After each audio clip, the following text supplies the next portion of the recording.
নবম দশম শ্রেণীর সুপ্রিয় শিক্ষার্থীবৃন্দ, আসসালামু আলাইকুম। আশা করি তোমরা সকলে ভালো আছো। রসায়ন ক্লাসে সকলকে স্বাগতম। আমাদের আজকের আলোচ্য বিষয় 2025 সালে প্রকাশিত রসায়ন বইয়ের তৃতীয় অধ্যায় নিয়ে। তৃতীয় অধ্যায়ের নাম পদার্থের গঠন। প্রথমত আমরা একটু জেনে নেব পদার্থ বলতে কি বোঝায়। পদার্থ বলতে আমাদের চারপাশে যা কিছু আছে সব কিছুই মোটামুটি কোনো না কোনো পদার্থ। আর পদার্থ বলতে আমরা জানি যা স্থান দখল করে, যার ভর আছে, আকার আয়তন আছে, এগুলোকে পদার্থ বলে থাকে। আমাদের চারপাশে যে সকল পদার্থ আছে সেগুলো নিয়েই কিন্তু আমাদের আজকের আলোচনা। আমাদের চারপাশে যা কিছু আছে সব কিছুই পদার্থ। এই পদার্থসমূহ কি দিয়ে তৈরি? তো আমরা যদি এগুলোকে একটু বিশ্লেষণ করে দেখতে পারবো কোনো কিছু একটা মাত্র উপাদান দিয়ে তৈরি, আবার কোনো কিছু একাধিক উপাদান দিয়ে তৈরি। যেমন সোনা, রূপা, লোহা, এগুলো আমরা জানি বা চিনি। এগুলো কিন্তু সচরাচর একই রকম পদার্থ দিয়ে তৈরি থাকে। আবার যদি আমরা পানিকে বিশ্লেষণ করি তাহলে দেখতে পারি যে এখানে হাইড্রোজেন এবং অক্সিজেন দুইটা থাকে। তো আমাদের চারপাশে যে সকল পদার্থগুলো আছে সেগুলো কিভাবে তৈরি, এটা নিয়ে দার্শনিকদের যে চিন্তাভাবনা বা তাদের যে কৌতূহল জেগেছিল, সেখান থেকে সর্বপ্রথম গ্রিক দার্শনিক ডেমোক্রিটাস প্রথম একটা মতবাদ দিয়েছিলেন। তিনি বলেছিলেন প্রত্যেক পদার্থের একটি ক্ষুদ্রতম একক আছে এবং এই ক্ষুদ্রতম একক অবিভাজ্য। তিনি এর নাম দিয়েছিলেন অ্যাটম বা পরমাণু, অর্থাৎ যাকে বিভাজ্য করা বা ভাগ করা যায় না। কিন্তু তার সময় সবচেয়ে বড় যে বিজ্ঞানী ছিলেন তিনি হচ্ছেন অ্যারিস্টটল। এই অ্যারিস্টটল তার এই মতবাদটা গ্রহণ করেননি, অর্থাৎ তার মতামতটা গ্রহণ না করার ফলে ডেমোক্রিটাসের এই মতবাদটা বাদ হয়ে যায়। তখন এটা নিয়ে কোনো আলোচনা হয়নি। কিন্তু প্রায় 2500 বছর পরে বিজ্ঞানী জন ডাল্টন, যিনি ব্রিটিশ একজন স্কুল শিক্ষক ছিলেন, তিনি আবিষ্কার করেন বা তিনি মতামত দেন যে না, পদার্থের ক্ষুদ্রতম একটা কণিকা রয়েছে যার নাম দেন তিনি অ্যাটম, অর্থাৎ ডেমোক্রিটাসের নাম দেওয়া নামটাই অ্যাটম, এবং যাকে ভাগ করা যায় না। তিনি এটা আবিষ্কার করেন 1803 সালে। এখন আমরা আলোচনা করব মৌলিক পদার্থ ও যৌগিক পদার্থ নিয়ে। মৌলিক পদার্থ কাকে বলে? তোমরা সোনা, রূপা বা লোহা চিনে থাকো। এগুলোকে তুমি যতই ভাঙো বা যতই ক্ষুদ্র ক্ষুদ্র কণিকায় ভাঙতে থাকো, সোনা, রূপা বা লোহা ব্যতীত এর ভিতরে অন্য কিছু কিন্তু পাবে না। তো যে সকল পদার্থকে ভাঙলে ওই পদার্থ ব্যতীত বা ওর যে উপাদান আছে ওই উপাদান ব্যতীত অন্য কোনো উপাদান পাওয়া যায় না, তাদেরকে মৌলিক পদার্থ বলে। এই মৌলিক পদার্থ এখনো পর্যন্ত বিজ্ঞানীরা 118টি মৌলিক পদার্থ আবিষ্কার করতে পেরেছেন।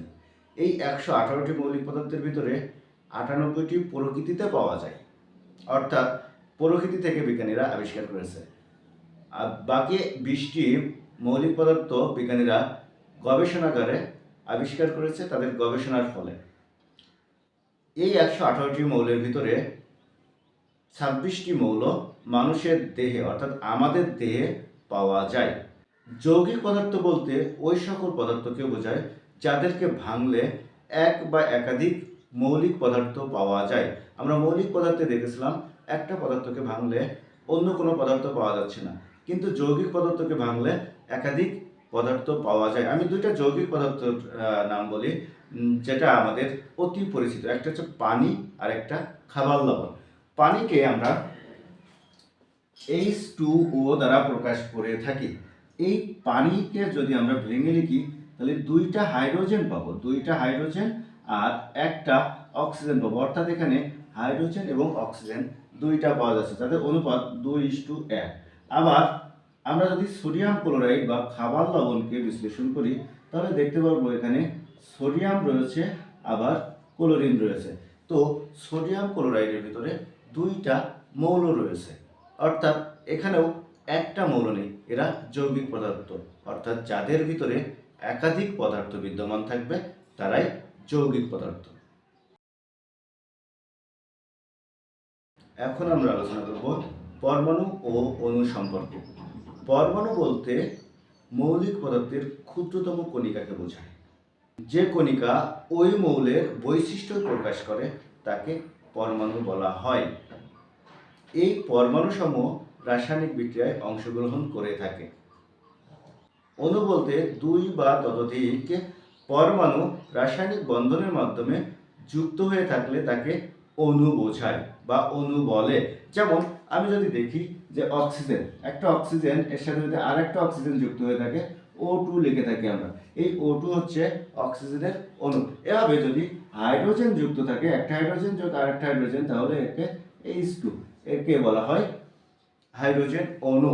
এভাবে অণুসমূহ গঠিত হয়ে থাকে। অণুসমূহ গঠন শুধুমাত্র একই মৌলের ভিতরে হয় তা না, এটা কার্বন ডাইঅক্সাইড, পানিটা আমরা একটু আগেই দেখেছি যে পানির ভিতরে হাইড্রোজেন এবং অক্সিজেন থাকে, এখানে কার্বন আর অক্সিজেন থাকে। একই মৌলের ভিতরে বা ভিন্ন ভিন্ন মৌলের ভিতরে গঠিত হয়েও একটা অণু গঠিত হতে পারে। এই সকল অণুকে যৌগ বলা হয়ে থাকে। এখন আমরা আলোচনা করব মৌলের প্রতীক সম্পর্কে। মৌলের প্রতীক বলতে কোনো মৌলের সাংকেতিক চিহ্নকে বোঝানো হয়। সাংকেতিক চিহ্ন হিসেবে ইংরেজি বর্ণমালা ব্যবহার করা হয়ে থাকে। রসায়নের যতগুলো মৌল আছে সবগুলোরই সাংকেতিক চিহ্ন হিসেবে ইংরেজি বর্ণমালা ব্যবহার করা হয়ে থাকে। এই ইংরেজি বর্ণমালাগুলো আসে ইংরেজি নাম থেকে এবং ল্যাটিন নাম থেকে। তো কিছু কিছু মৌলের ইংরেজি নাম থেকে আসে, আবার কিছু কিছু মৌলের ল্যাটিন নাম থেকে চলে আসে। তো এগুলো লেখার নিয়ম হচ্ছে, ইংরেজিতে লিখতে গেলে একটা শব্দ অনেক বেশি হয়ে যায়, যেরকম হাইড্রোজেন। হাইড্রোজেন যদি আমি সবসময় লিখতে যাই তো অনেক বেশি লিখতে হবে সবসময়। তো এটাকে সংক্ষেপে আমরা এইচ লিখে থাকি, অর্থাৎ ছোট করে লেখার জন্য, প্রকাশ করার জন্য এইচটা ব্যবহার করে হাইড্রোজেনের জন্য। তবে আমরা অক্সিজেন, নাইট্রোজেন এগুলোকেও প্রকাশ করে থাকি। আবার অনেক সময় দেখা যায় যে কিছু ল্যাটিন নাম থেকে চলে আসে, যেরকম সোডিয়াম থেকে চলে আসে, সোডিয়াম Na। এগুলো প্রকাশ করার ক্ষেত্রে, সহজে প্রকাশ করার ক্ষেত্রে এই চিহ্নগুলো বা এই বর্ণগুলোকে ব্যবহার করা হয়, আর এগুলোকে বলা হয় মৌলের প্রতীক। এই মৌলের প্রতীকগুলো সবসময় মৌলের পরমাণুকে নির্দেশ করে। মৌলের প্রতীক লেখার 3টা নিয়ম আছে। আমরা এখন আলোচনা করব ওই 3টা নিয়ম সম্পর্কে। আমাদের প্রথম নিয়মটা হচ্ছে, মৌলের প্রথম বর্ণ দ্বারা মৌলের প্রতীক বা মৌলকে প্রকাশ করা হয়ে থাকে। যেমন হাইড্রোজেন, হাইড্রোজেনকে আমরা হাইড্রোজেন না লিখে শুধু এইচ লিখে প্রকাশ করে থাকি, এটা হলো হাইড্রোজেনের প্রতীক। একইভাবে কার্বন, কার্বনকে আমরা পুরোপুরি কার্বন না লিখে সি দ্বারা প্রকাশ করে থাকি। এখানে দেখতে পাচ্ছি আমাদের ইংরেজি বর্ণমালার প্রথম বর্ণ এবং প্রথম বর্ণ দ্বারাই তার প্রতীককে প্রকাশ করা হয়ে থাকে। এরকম নাইট্রোজেন, অক্সিজেন, সালফার এগুলোকে প্রকাশ করা হয়ে থাকে। আমাদের 2 নম্বর নিয়মটা হলো, মৌলের যদি 2টা মৌলের ক্ষেত্রে একই বর্ণ প্রথমে চলে আসে, সেক্ষেত্রে দ্বিতীয় যে মৌলটার নাম আমরা লিখব সেটাই দ্বিতীয় বর্ণটাও নিব, অর্থাৎ প্রথম বর্ণের সাথে সাথে দ্বিতীয় বর্ণটাকে নিব। যেরকম হাইড্রোজেনের পরে আছে হিলিয়াম, হাইড্রোজেনকে আমরা এইচ দ্বারা প্রকাশ করি। এখন যদি এইচ দ্বারা আবার হিলিয়ামকেও প্রকাশ করে থাকি, তাহলে দুইটাকে পৃথক করা যাবে। এর জন্য এখানে আমরা এইচ ই ব্যবহার করে হিলিয়ামকে প্রকাশ করে থাকি। একইভাবে আমরা যদি ক্লোরিনকে দেখি, ক্লোরিন, কার্বনের ছিল সি, প্রথম বর্ণ কার্বনের সি ছিল। এখন যদি সি দ্বারা আমরা ক্লোরিনকেও প্রকাশ করি, তাহলে কার্বন এবং ক্লোরিনকে পৃথক করতে পারবো না। এই জন্য ক্লোরিনের আমরা একটা বর্ণ নিয়ে Cl দ্বারা ক্লোরিনকে প্রকাশ করে থাকি। এভাবে আমরা বিভিন্ন মৌলকে যাদের একই বর্ণ হয়ে যায় প্রথম বর্ণ, তাদেরকে আমরা দ্বিতীয় বর্ণ বা তৃতীয় বর্ণ নিয়ে প্রকাশ করে থাকি। অর্থাৎ যে সকল মৌলের প্রথম বর্ণ একই, তাদেরকে প্রকাশ করার জন্য দ্বিতীয় বা তৃতীয় বর্ণ নিয়ে প্রকাশ করা হয়ে থাকে। আমরা 3 নম্বর যে নিয়মটা দেখব সেটা হলো, ল্যাটিন নাম থেকে কোনো মৌলের প্রতীক কিভাবে আসছে। ল্যাটিন নাম থেকে, ল্যাটিন নামের প্রথম বর্ণ দ্বিতীয় বর্ণ নিয়ে কোনো মৌলের নামকরণ করলে তাদের প্রথম বর্ণটা আসছে। যেরকম আমরা কিছু ক্ষেত্রে দেখতে পারি যে ইংরেজি নাম একরকম আবার তার প্রতীকটা অন্যরকম। যেরকম সোডিয়াম, সোডিয়ামকে আমরা SO বলতে পারি, কিন্তু সোডিয়াম SA না হয়ে Na দ্বারা প্রকাশ করা হয়। কেন? কারণ এই সোডিয়ামের এটা আসছে ল্যাটিন নাম থেকে। সোডিয়াম আসছে মূলত নাট্রিয়াম থেকে, নাট্রিয়ামের Na দ্বারা সোডিয়ামকে প্রকাশ করা হয়ে থাকে। ঠিক একইভাবে পটাশিয়ামের ক্যালিয়ামের K দ্বারা পটাশিয়ামকে প্রকাশ করা হয়ে থাকে। কপারের কপ্রাম থেকে Cu নেওয়া হয়। একইভাবে সিলভারের আর্জেন্টাম থেকে Ag, টিনের স্ট্যান্ড নাম থেকে Sn, অ্যান্টিমনির স্টেবিয়াম থেকে Sb, ঠিক একইভাবে গোল্ডের অ্যারাম থেকে Au, লেডের প্লাম্বাম থেকে Pb, টাংস্টেনের ওলফ্রাম থেকে W, আয়রনের ফেরাম থেকে Fe এবং মার্কারির হাইড্রাগ্রাম থেকে Hg। তো এইগুলা ল্যাটিন নাম থেকেই প্রকাশ করা হয়ে থাকে।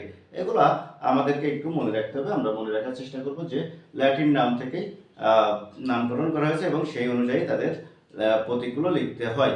তো আমরা নামকরণের ক্ষেত্রে তিনটা পদ্ধতি পাচ্ছি। একটা হচ্ছে প্রথম বর্ণ, তারপরে হচ্ছে যদি দুইটা মৌলের একই বর্ণ হয়ে থাকে প্রথম বর্ণ, তাহলে সেক্ষেত্রে দ্বিতীয় বর্ণকে নেব। অনেক জায়গায় তৃতীয় বর্ণ নেওয়া হয়েছে। আর 3 নম্বর হচ্ছে ল্যাটিন নাম থেকে নাম প্রতীকগুলো নেওয়া হয়েছে। তো আমাদের এর পরের পয়েন্টটা হলো সংকেত। সংকেত বলতে যৌগকে প্রকাশ করতে যে সকল সাংকেতিক চিহ্ন ব্যবহার করা হয়ে থাকে তাদেরকে সংকেত বলা হয়। যেমন পানিকে যদি আমি প্রকাশ করি H2O, এই যে পানির, এটা কিন্তু একটা যৌগের সাংকেতিক চিহ্ন, তো এটাকে বলা হচ্ছে পানির সংকেত। তাহলে সংকেতটা হয়ে থাকে সবসময়, সংকেতটা হয়ে থাকে যৌগ থেকে। আমি যদি একটু আলাদাভাবে বলতে চাই তাহলে বলতে পারি যে মৌলিক পদার্থের হয় মৌল থেকে পরমাণু, আর এখানে পরমাণু থেকে প্রতীক। অর্থাৎ মৌলিক পদার্থের মৌল বলা হচ্ছে মৌল থেকে, এই মৌলিক পদার্থেই পরমাণু বললে মৌলিক পদার্থকে বুঝবো, আর সেখান থেকে প্রতীক, অর্থাৎ প্রতীক দ্বারা মৌলকে প্রকাশ করা হয়ে থাকে। আর যৌগিক পদার্থের ক্ষেত্রে আমরা বলবো যে একে যৌগ বলা হয়ে থাকে, আর এগুলো অণু, বিভিন্ন অণু, এগুলো যৌগিক পদার্থ। আর এই যৌগিক পদার্থের এটাকে প্রকাশ করা হয় যার দ্বারা, তা হলো সংকেত। দেখাবে পরবর্তী ক্লাসে। ততক্ষণ সকলের সুস্বাস্থ্য কামনা করে আজ এখানে শেষ করছি। আল্লাহ হাফেজ।